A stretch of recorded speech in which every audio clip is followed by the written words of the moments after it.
नमस्कार। राष्ट्रबोध से मैं पवन केसवानी। बीते महीने आज़ादी के अमृत महोत्सव के दौरान प्रधानमंत्री नरेंद्र मोदी ने कुछ बहुत बड़ी बातें कही थी। उन्होंने कहा था कि आने वाले 25 सालों तक यानी 2047 तक हमें अपने कर्तव्य निभाने पर जोर देना होगा। औपनिवेशिक सोच दर्शाने वाले प्रतीकों को दूर करना होगा। पीएम मोदी ने अपने उस भाषण के 24 दिन बाद कर्तव्य शब्द का अर्थ सही मायने में भौतिक स्वरूप में तब दिखाया जब उन्होंने राजपथ का नाम कर्तव्य पथ रख दिया।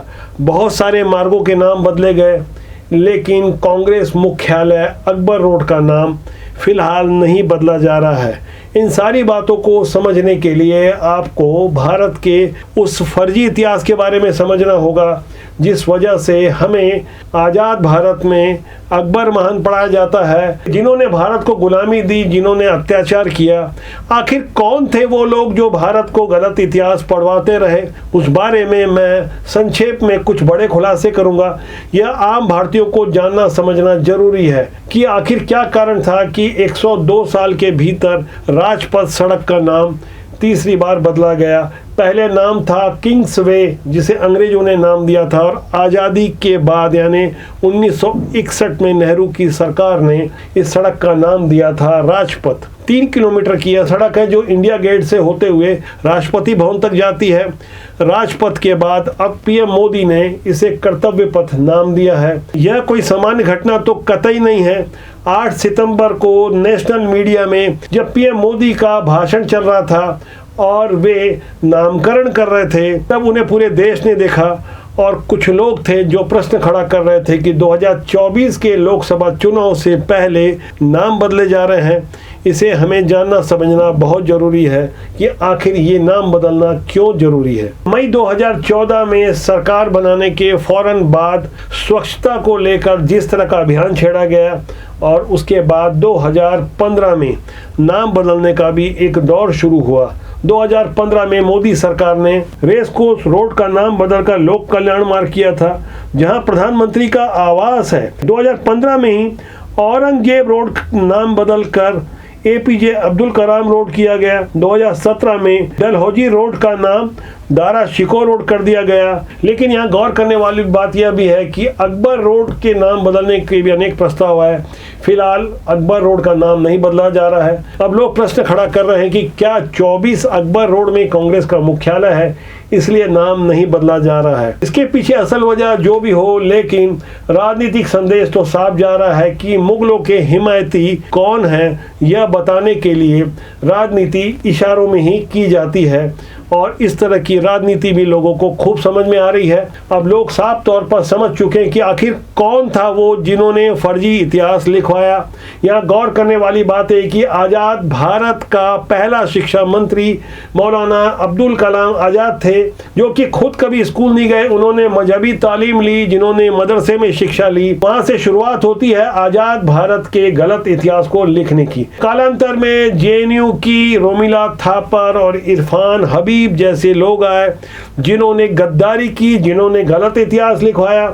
उसके बाद उस राजा का नाम भी नहीं बताया गया जिसका शासन मुगलों के शासन से 4 गुना बड़े क्षेत्रफल वाला था। आधा चीन, दक्षिण रूस, उज्बेकिस्तान, कजाकिस्तान जैसे तमाम देशों तक सरहदें लगती थी। पूरा तिब्बत और बांग्लादेश उस राजा के अधीन था। उस राजा के बारे में अगर मैं ऑन कैमरा, मेरा दावा है कि 10 में से 9 भारतीयों को उसके बारे में पता ही नहीं होगा। उस राजा का नाम है राजा ललितादित्य, जिसका साम्राज्य मुगलों से 4 गुना बड़ा था। कुछ इतिहासकार राजा ललितादित्य को भारत का सिकंदर बुलाते हैं, लेकिन उनकी तुलना आतताई मुगलों और सिकंदर से करना सही नहीं होगा, जिनका पिछले 2500 वर्षों में धरती के सबसे बड़े भूभाग पर राज हुआ करता था। चीन करीब आधा, रूस का दक्षिण हिस्सा, ईरान, तुर्की और मिस्र तक फैला हुआ उनका साम्राज्य, जिनका साम्राज्य आसाम, बांग्लादेश से लेकर पूरा तिब्बत, पूर्वी ईरान, अफगानिस्तान, उत्तरी पाकिस्तान का हिस्सा, मध्य चीन, मध्य एशिया के उज्बेकिस्तान, ताजिकिस्तान, दक्षिण कजाकिस्तान, दक्षिण पश्चिम कजाकिस्तान और तुर्किस्तान तक, जिन्होंने अपना साम्राज्य बढ़ा लिया था। जिस राजा ने मोहम्मद बिन कासिम के पंजाब और जम्मू कश्मीर जीतने के इरादे को मिट्टी में मिलाया, उन्होंने उसे मार मार कर भागने के लिए मजबूर कर दिया। उस भारतीय राजा ललितादित्य के बारे में हमें नहीं पढ़ाया जाता। यह भारत का बहुत बड़ा दुर्भाग्य है। दरअसल ऐसी ही दुर्भाग्य की उपज है कि हम उपनिवेशवाद के प्रतीक किंग्सवे राजपथ मार्ग के नाम को आज बदलने जा रहे हैं। बहुत से ऐसे प्रतीक हैं भारत में जो कि हमें गुलामी की याद दिलाते हैं, जिन्हें जानबूझकर हमारे इतिहास में थोपा गया है, जिससे हमारे आम जनजीवन में भी साफ तौर पर फर्क महसूस किया जाता है। कि यही कारण है कि भारत के आतताई तैमूर के नाम पर आज करीना खान अपने बेटे का नाम रखती है। यहाँ कुछ लोग प्रश्न खड़ा करते हैं कि नाम में क्या रखा है। मैं आपको तैमूर के बारे में बता दूं, ये वही तैमूर है जो मुस्लिम आक्रांता था। मुगलों और तैमूर को भारत के इतिहास की पुस्तकों में नाम दिया गया। तैमूर उज्बेकिस्तान से आया था और उसी उज्बेकिस्तान के शासक को राजा ललितादित्य ने 4 बार कुचला था, 4 बार उसने बगावत की और 4 बार उसे हराया था। आज उसी ललितादित्य राजा के नाम को भुलाने की सफल कुचेष्टा की गई और ये महापाप आज तक जारी है।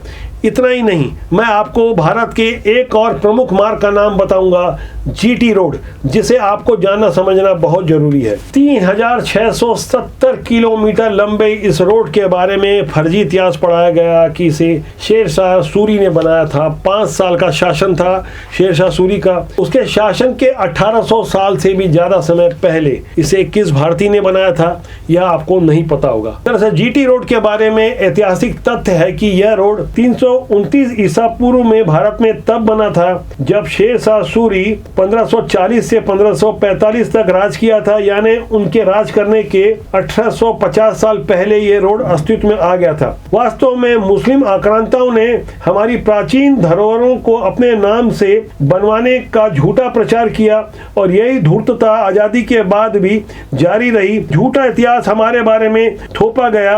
हमारी भारतीय धरोहरों को तोड़कर उन पर अपना घटिया निर्माण या नाम थोपने की कुचेष्टा की गई। दरअसल मैं जिस जीटी रोड की बात कर रहा हूं, उन्हें बनाया था चंद्रगुप्त मौर्य ने, जिसका नाम बदलकर शेरशाह ने नाम रख दिया था सड़क ए आजम, और हमारे देश के गद्दार इतिहासकारों ने इसका नाम रख दिया था सड़क ए शेरशाह।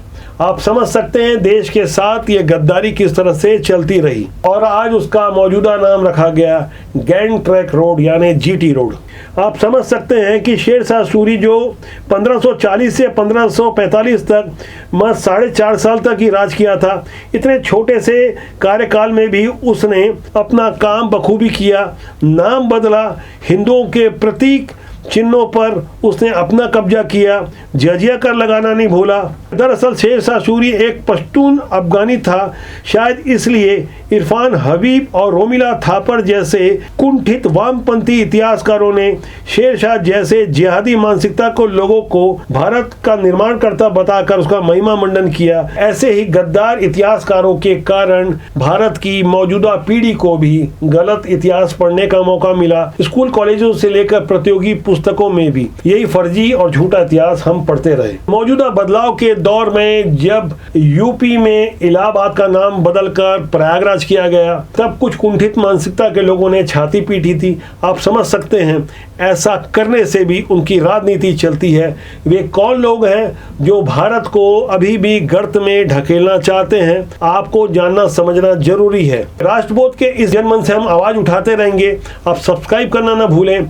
आप इस बारे में क्या राय रखते हैं कृपया कमेंट बॉक्स में जाके लिखें, ताकि आपका और हमारा साथ ज़्यादा मजबूती से बना रहे। आपके मार्गदर्शन से हम कुछ और बेहतर प्रस्तुति देते रहें। नमस्कार।